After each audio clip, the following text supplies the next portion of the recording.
Well guys, if you're watching this video, you've purchased one of these. This is your Super Retro Game Machine. In this video I'm going to tell you everything you need to know about setting it up, how to hook it up to your TV, how to troubleshoot, just basically a tutorial video guide showing you everything you need to know about this system. Guys, you're going to love it. It's full HDMI. I've probably already told you most of this stuff in the store, but if you need any help, watch this video. This video is going to walk you through step by step exactly what you're getting and what you need to do with it. Guys, I appreciate your business. I thank you very much. And as always, if you have any questions or concerns, any kind of problems or anything, give me a call, come back in and see me. I'll be more than happy to take care of it for you. Thanks again. Have a great day. Super Retro Game Machine. 6,000 games included for free. This is what you're going to get. This is your box. First thing you want to do, obviously, open the box. Now, what you're going to have inside is all brand new stuff. This is your controller. This cable that's in here looks like this. This is if you want to play more than one player, because these devices specifically are only set up for one player, but this is just a hub, a USB hub. You plug this USB end into the controller port, and then you have 4 players. You can use 4 players on this system. So that is what that is. This is your power brick. This is going to look like this, and this is where you plug in your power cable. This obviously plugs into the wall. And guys, don't use your personal ones from your cell phones and other devices. It might not be the same amperage. If it's not enough, it won't run right. If it's too much, it might blow it up. So use the one I'm giving you. This one works optimal for the system. This, obviously, that's an HDMI cable. And this is your power cable.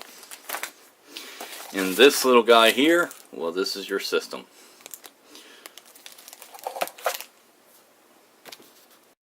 So while your Pi is loading up, you will see several screens. This will be the last screen you see before your system comes up. And it takes 30 seconds or so for the system to load up and boot up properly as it needs to. Just let it do that. Give it some time. You know, guys, it's not as bad as your PS4s and your Xbox Ones. Take a long time to load. These are relatively quick, so just takes a few seconds or so for this screen to pop up, and then we'll get started. Okay guys, configuring your gamepad. When you put a new controller in it, this is what's going to come up every time. Before you can choose any games, this is what you're going to have to do. So it's pretty self-explanatory. It tells you what to do, but what you're going to do, but up, down, left, right, start button, select button, your A button, your B button, your X button, your Y button. Now you might say, well, wait a minute, my controller has a square and triangle, and just, you know, whatever button you would like to be your A button, select that button for A. Whatever button you'd like to be your B button, select that button for B. Anyway, left shoulder, right shoulder. Left trigger, right triggers, left thumb. You don't have that on the controller I gave you. All you have to do is just press any button, just hold it down for a second, and just skip past that. That's all you have to do. It'll skip everyone. Just hold the button down, skip, hold the button down to skip it, and then hold the button down to skip it. You're just going to repeat that step all the way down to the bottom of the screen. And then after that, you'll be all set. Now, hotkey enabled, you don't need to enable hotkeys, so that's no problem at all. Just go down to OK and press your button, A button. Didn't choose hotkey enabled, you don't have to worry about that. Just press yes. You might have to press your A button and hold it in for a second or two, and then let it go. And just give it a few seconds here, and it'll do what it's supposed to do. And you're back at the main menu. So now you just press your start button to get out of that if you have to. It might just go right to this main screen, and this is where you want to be. These are your platforms, and you just now you're ready to play. Now the one thing I do want to tell you is that anytime you maybe your buttons don't feel like they're in the right spot, you want to change them, or you plug a new controller in, or something is just weird with your controller, you just want to change it for some odd reason, at any time you can press your start button. You can go to configure input and reconfigure controller at any time, just using the same steps that we just covered. But that is basically it on configuring your controller. Okay guys, so this is your main screen now. This is where it boots up to. This is where you want to be. This is where you're going to choose your platform. And this is where all your games are at. Sega 32X. You have 34 games for that. Super Nintendo system. This is all 785 American released Super Nintendo games. The same with the Vectrex. It is all 23 games that were available for that system. As well, the Virtual Boy only had 24 games, but the complete library for the Atari 2600, all 667 games. Atari 5200, 72 games available for that. The Atari 7800 only had 59 games. The Atari Lynx, which had 75.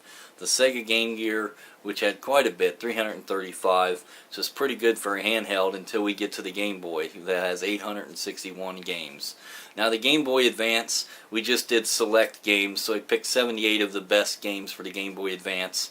There are lots and lots and lots of titles for the Game Boy Advance that you've probably never even heard of and probably never play. There's lots of games that were just really bad, so we just picked the 78 of the best titles, all the Marios, the Zeldas, the things that we know you're going to want to play. The Game Boy Color, complete library for the Game Boy Color, 535 games. Sega Master System, 334 games for that, and the Sega Genesis, all 684 games, as well as the Nintendo Entertainment System, 666 games available. The TurboGrafx 16 is 94 games. That was the complete library for the TurboGrafx 16. Now when you get to this is RetroPie configuration. You don't need to do this. We've already configured this device. Please do not go into the configuration and reconfigure things if you don't know what you're doing and you ruin the machine.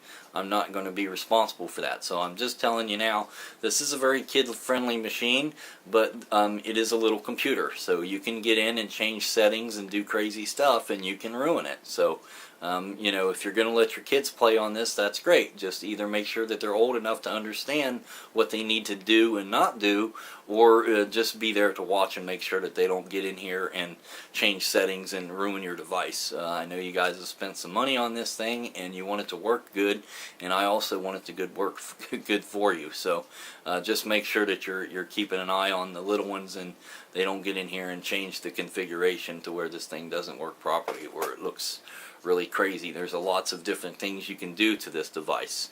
You're more than welcome to you know, change things as you'd like, but like I say, if you get in and you change it up and you ruin it, that's on you. It's not on me. I have this optimized for you right now to where it's in good working order, and it's exactly the way it needs to be set up. Okay, so now we're going to select your game that you want to play. Whatever system you want to play, just select your game. Your A button is going to be like your selection button. And then if you want to back out, B button is for back, basically. You back out with your B button, select A to go into it. You can also go over once you're into your platforms and choose that way. But the best way is to go through the platforms on the main screen, and then your A button to get to where you want to be. Now you just scroll down until you find a game you want to play, and you say, well, that looks pretty interesting. You have the box art is on the right side, tells you a little bit about the game, and then on the left side is your titles. Scroll down just by pressing your down button, or you can also press and hold in your right button, and that'll go a little bit faster on down to the end of the listings. So any way you want to do that is just fine. If you find a game that you want to play, you just push your A button, and that selects the game. You got to give it about 10 seconds or so for it to load up. And then once it does, it should look exactly how you remember. It should sound exactly how you remember. And the gameplay is identical. So the only thing I will tell you is, depending on what controller you're using, it might feel a lot different. I mean, with the Atari 2600, you never had arrows that went up, down, left, and right. You had a joystick. This thing, it does have the ability to use any controller that's USB, so you could go get yourself Atari 2600 controller that's USB and use it on this device. It should work just fine. Some brands may not be as compatible as others, but for the most part, yeah, you should be able to get yourself whatever USB wired controller you want and hook right up to it, and it might be a little easier. Now, the one thing I do want to mention, to back out of the games, you're going to press start and select together at the same time, and that's going to back you out and into the main screen. If forever you're in a game and it's not doing anything, for instance, light gun games are not going to work because you don't have the ability to hook up a light gun, and it might seem as though the game is stuck. Just try to press start and select to get out of it. If it doesn't do it, try to press your start button to get the menu to come up. If it doesn't do that, it's a computer. Glitches happen, things happen like that. Just unplug it and plug it back in. I mean, it's really as simple as that. Very few games on here are going to give you that kind of issue, but there are games that don't run very well on the Pi. I tried to do my best to eliminate the ones that won't work. For instance, N64 games just won't run on these Pis. They just won't. They'll run, and then they'll run terribly. They'll get stuck. The music's bad, or things are just off. So I just unfortunately had to eliminate those. But pretty much any game you want, you've got it. You choose it. You start and select gets that back out of it. And if you have any kind of issues with it not working or anything, just unplug the system and plug it back in.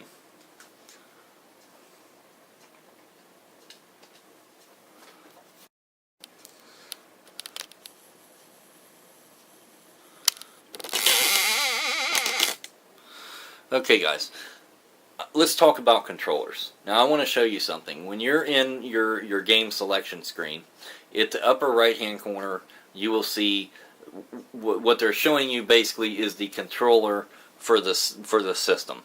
So on the Sega Game Gear controller, for instance, it's showing you that you have two buttons: your start button and then your analog control, your up, down, left, right. That's called your D-pad. And then if you go through like the different systems, obviously the Game Boy is basically the same, start and select, and the Game Boy Advance. You can go through and see that most, the controller that you have is going to work very well, just fine for most of these systems. Until you get to like the Sega Genesis, it'll work fine. It's just going to be a little bit different because it doesn't have all three buttons right next to each other, so the feel is going to be just a little bit off. And you can go out and actually get yourself a Sega Genesis controller that's USB and plug it right in, and it'll plug right up and it'll work great. And then you have something in your hand that feels like the Sega 32X controller that you had when you was a kid and you played it. Or you might want to go get yourself I seriously doubt you're going to find a Vectrex controller or a Virtual Boy controller that's USB, but I don't know everything, and maybe you can. But Atari 2600 controller. Playing these games with your D-pad is going to feel very, very different. I assure you, some of them you will not like at all because it's going to be very difficult than you remember, especially Cosmic Arc, which was a huge favorite of mine. I don't know if you guys remember this game or not, but it works really well and it's a great game, but on the D-pad, yeah, not so much. So you can go out and buy yourself, they're brand new. You can get them on eBay and Amazon, Atari 2600 controller that's USB, and it'll work great. And you can do that for just about any of the systems except some of the more obscure systems. It's going to be really hard to find some of that stuff, but yeah. I tell you what I recommend the most is just going to Walmart and getting yourself something called a Snakebite. It's just a USB wired PS3 controller, and it's like 15 bucks brand new in a package, and they work excellent. They work really good. Some of the off-brand controls for either system, PS3 or Xbox 360, like if you've never heard of the company, or it's really cheap crap made in China, it might not work so well. So you want to get a good one. I can tell you that I'm a Sony guy.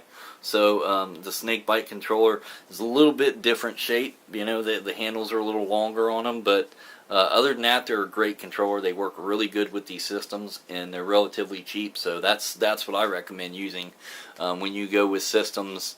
You know, like we talked about before, and you're trying to play some games for the.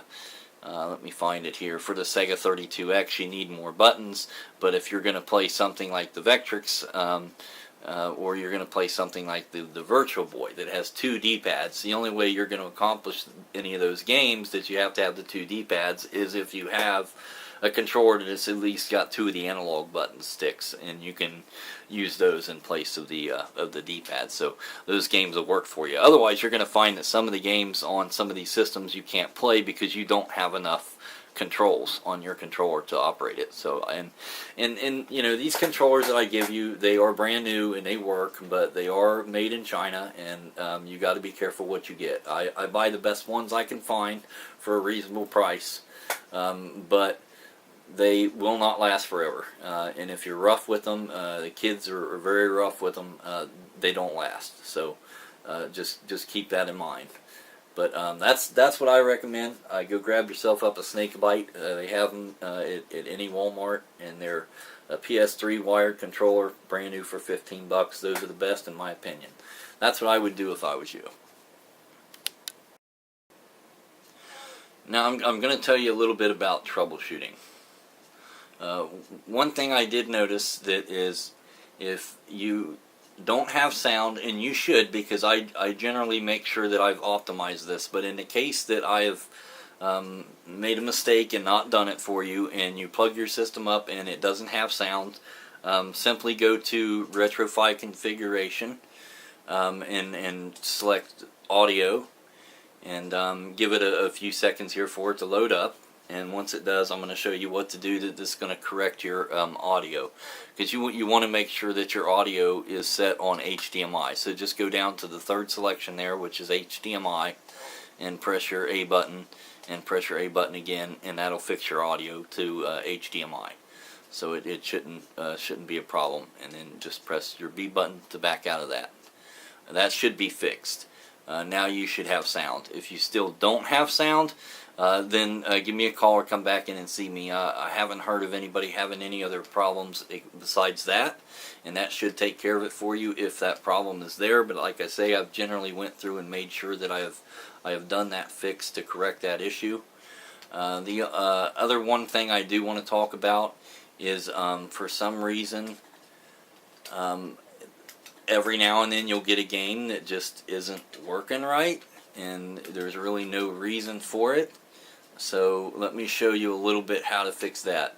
I found that on Paperboy that you have to do something special.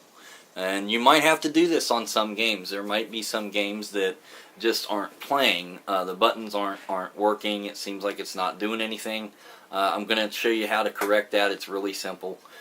Just press your A button to select the game, and then when you see a blank screen, I want you to press your A button quite a few times, and you'll see this little box come up, and it kind of jumps up if you're pressing your A button a lot, and that's what you want to see. You want to go down to the second thing here, and it says select emulator from ROM. You're going to select that, and you're going to go down to 2, IR Nestopia, and press your A button again, and then you are going to exit without launching. That's going to take you back to the screen right where you were, and now you're going to select Paperboy. And this should take care of the issue. So if you do have a game that comes up, you're basically just selecting a different emulator for it to run on. So that process that I just showed you, after you select the game, just rapidly press A button, and it'll bring up that little screen, and just go down to the second option, and then switch the emulator to another emulator, and it should work for you just fine. Some of them only run with certain emulators. 99% of these games you're not going to have to mess with. You're not going to have any kind of issue at all. It's just that if this rare occurrence happens, I want you to know how to fix it without having to wait a week to come and see me. But yeah, it fixed the problem. It works fine now. So I'm going to show you another game that I noticed that had happened to, and it was Mighty Bomb Jack. So let me find that one. So let me select Mighty Bomb Jack, and same thing. I want you to press your A button rapidly. You see the little box going up, then just stop. We're going to select emulator for ROM, and we'll go down to IR Nestopia and press OK. Then we'll go all the way down to the bottom and just exit without launching. And back to the same screen you were at, and press your button for Bomb Jack. And we'll see if that fixed the issue for that.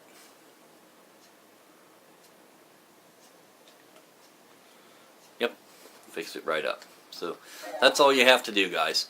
If you seem to get stuck and it's not doing anything, it's not letting you do anything, you might have to unplug it and plug it back in. But when it boots back up, go to that same game, press your A button to select it, rapidly press your A button to get that little screen to pop up, and just go down to the second selection and just change the emulator and exit without launching.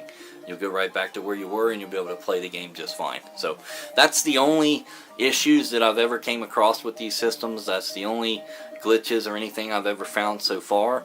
But I'm not the top dog on this thing, and I'm learning stuff as I go along. So if we do come across any issues or anything like that, or you ever have any questions or anything, you can always give me a call or come back in and see me.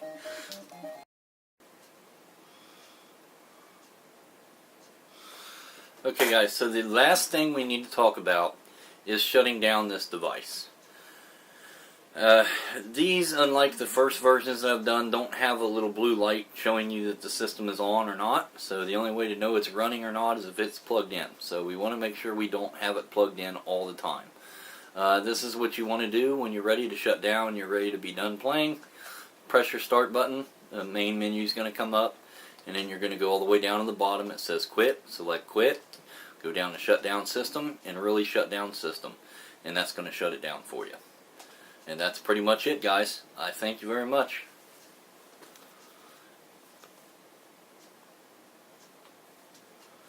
Now the system is off.